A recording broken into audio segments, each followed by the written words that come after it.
Hey, welcome to the streamlined version of our Achievement Hunter series aimed at sweeping through the Sunken City gameplay achievements with quick, efficient, and/or wacky decks.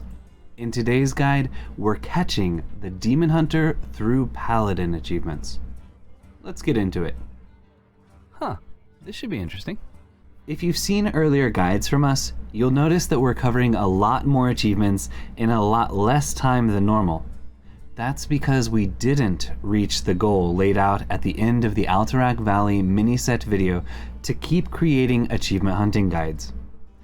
However, since many of you have mentioned that you appreciate our Achievement Hunter series, I didn't want to leave you without something.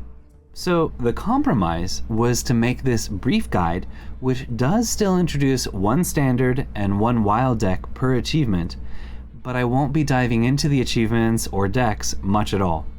Still, if you're looking for a way to feed on these achievements, the decks introduced here can certainly help, or at least provide inspiration.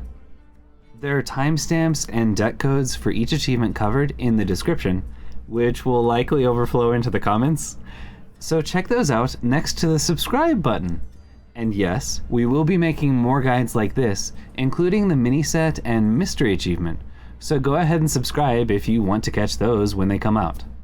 Now, get your Harpoon Gun ready, because we've lined up a multi-strike to take down each achievement. Ambidextrous and the next achievement were done before the expansion arrived, thanks to Gifts of Azshara and Final Showdown. Multi-strike is the new card for this one, but you can still use Warglaves in Wild if you like, or even Flame Reaper if you're feeling creative.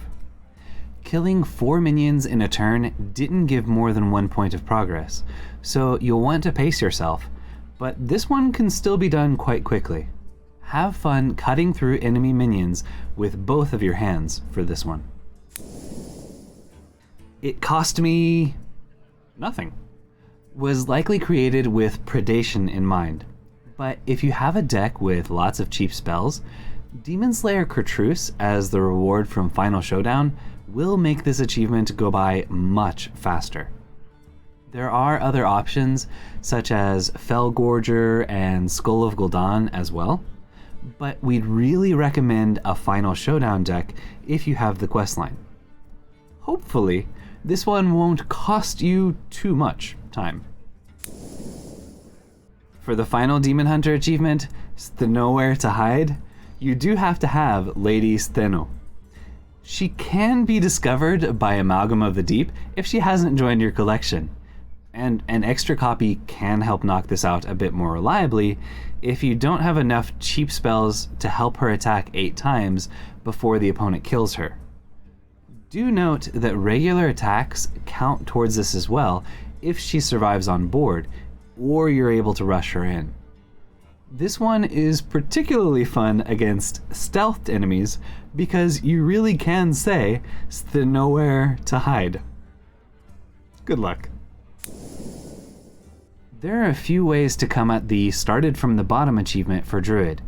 You can use targeted draw to keep pulling the bottom feeder out of the deck after it dies and grows over and over again, or you can focus on buffing it in hand until it reaches 10 or more attack.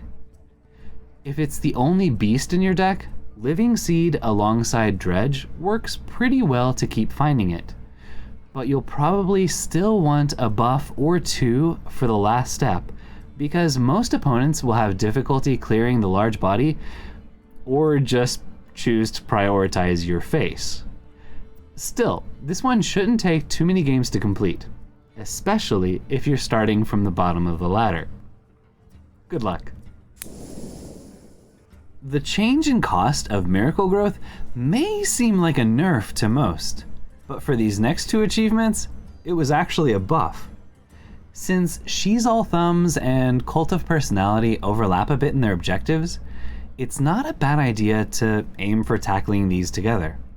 Even with the buff to Miracle Growth's cost, refreshing 300 mana with Green Thumb Gardener will go a lot faster when you have access to the 10 cost spells in Wild. So heading over there may increase the power of Green Thumb Gardener's thumbs. Have fun with this one. Since Hedra keeps track of the first 7 spells you play from the point she joins your hand, even if you include her in every deck you use to tackle the Green Thumb Gardener achievement, there's a good chance you'll still need Hedra to summon a few more 5-cost or higher minions once it's done. While not as strong as the decks running cheaper spells to help you get to your higher cost spells quickly, you can play decks with only 5-cost or higher spells to ensure Hedra always gets progress on this when you play her. We'd still recommend the decks from the last achievement, but these are an option if you're fed up with summoning small minions from Hedra. Good luck attracting sizable minions to the board with Hedra's unique personality. So, I'm still not sure why spells played with Professor Slate don't count towards this. At least they didn't during pre-launch and the early weeks of the expansion.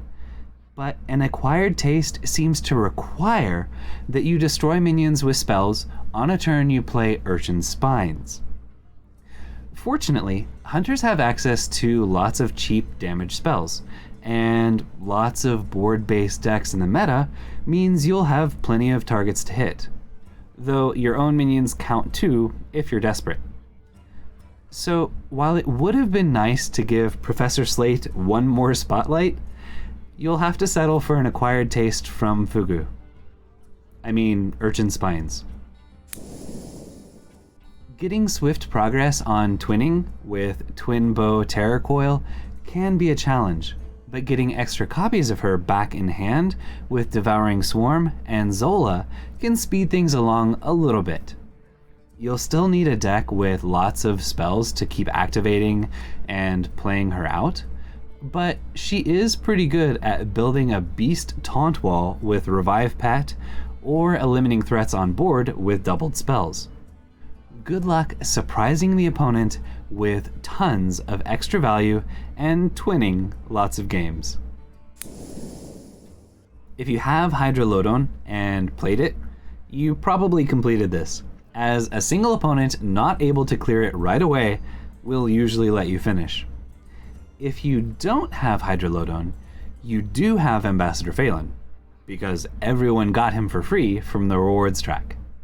So you can probably still knock this out quite quickly. Revive Pet can help if you're struggling, as it'll bring Hydrolodon back alongside 2 new heads for a second or even a third board flood, as long as it's the only beast in your deck. For some reason, the right heads and the left heads count separately, so any other beasts could block the resummon. Side note, Blast Fisher and Houndmaster Shaw in other decks feel so good to play when an opponent fails to take down the main head right away. Enjoy. For Enibots, roll out. And the next achievement, any half-decent mech mage list with a high density of mechs will knock them out quite quickly. You can speed this one up a little bit by having Seafloor Gateway as the only spell in your deck and running targeted draw such as Deepwater Evoker or Frostweave Dungeoneer to get it a little more reliably. 75 discounts will still take a few games, but the experience from this one will roll out much faster than most of the other achievements. Mecha Sharks do 3 damage per mech played alongside them, so to knock out Sharkbait, you just need to trigger their effect 7 times in a game. If you've played Mech Mage, you've completed this one. If for some bizarre reason it's not finished, discounts from Seafloor Gateway and extra Mecha Sharks from Deep Run Engineer and Gorilla A3 will help you get there. The Sharknado Mage from Mark McKazy in Wild dumps out so much damage with the Potion of Illusion copies of Mecha Shark that even an opponent with a decent board and, say, 20 armor will still be saying, "Hoo ha ha, yeah, I'm dead." Have fun with this one. Spelling Bee actually takes a while to knock out, because even when you play her after she's active, you only get credit for spells which actually join your hand. So playing her with only 1 or 2 spaces in hand will only get 1 or 2 progress. Initial tests in a Spitelash Siren small spell mage, even running Bran and Zola, turned out to give very little progress, even though there were many games where Spitelash Siren popped off. Fewer Naga alongside Crushclaw Enforcer to draw Savara from the deck more reliably, alongside cheap stall spells, proved much more effective at getting consistent progress, with a number of games allowing us to get 6 or more spells from her. With one of these decks, you should be able to win School Teacher's Spelling Bee. Drawing 5 mechs with a single radar detector isn't difficult if every card in your deck besides radar detector is a mech. That's not quite possible in standard, even including poor synergy mechs like Explosive Sheep, but you can get close enough that a game or 2 should be all you need for Under the Sonar. I mean, radar, as they oddly chose to name it. Though in Wild, you've got it practically guaranteed, and Seafloor Savior can dredge the second copy of the radar detector if the first one didn't complete the achievement. Have fun diving under the sea. Sonar. Radar. To trigger Kotori's effect, you have to cast Holy Spells on her. Holy Maki Roll is a cheap and repeatable way to get progress, even if it's not actually doing anything. Though Veteran War Medic makes a fun way to get value from all the holy spells you're casting.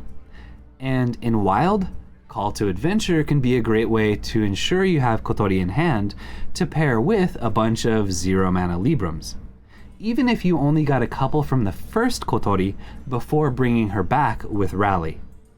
It'll still take quite a few games, and you'll need to make sure there's another minion to receive the effects, but this one was pretty fun to do. Good luck. Restoring 20 health in 1 turn with Holy Maki Roll requires you, or a few massive minions, to be low health, and you need 10 mana or some kind of discount or mana cheat. Fortunately, you can stabilize somewhat reliably, even at low health, behind Cariel's weapon, so that you can have enough missing health to pull this off without dying. Though a card like High Priest the Call can make that quite a bit simpler. And donating a generous mummy to the opponent will let you cast as many Maki rolls in a turn as you have time. It's a nice bonus if you're able to use that healing to buff a boar with Stormpike Quartermaster for an OTK, but you'll likely be soy glad to be finished that it's okay even if you can't kill the opponent. Best of luck. And that's a wrap. If you found this helpful, drop a like. Striking that like button will ensure that future videos are not banished to the abyssal depths of your YouTube feed, but rather you'll be able to detect when new videos arrive. We're not making nearly as much content as we used to, but we will continue making brief guides like this for the achievements. So be sure to check back or subscribe so that YouTube will open a gateway for you to future videos. We are also considering making a video on 100 spell damage decks with 1 standard and 1 wild deck for each of the spell type daily quests, in case you prefer to knock them out in traditional Hearthstone instead of heading into mercenaries. However, since it's not evergreen content, as the standard decks change each expansion or rotation, we'll only make that video if this video gets over 200 likes and at least 20 comments, including something to the effect of, please make the 100 spell damage video too. If we reach those goals, we can make that video as well. And as always, if you have any questions or suggestions, let me know in the comments. Also, if you enjoy participating in Experiments Live, check out our stream at twitch.tv/SSAlchemist. We currently stream on Sundays. And remember, you're awesome. Thank you for watching, and have an awesome day.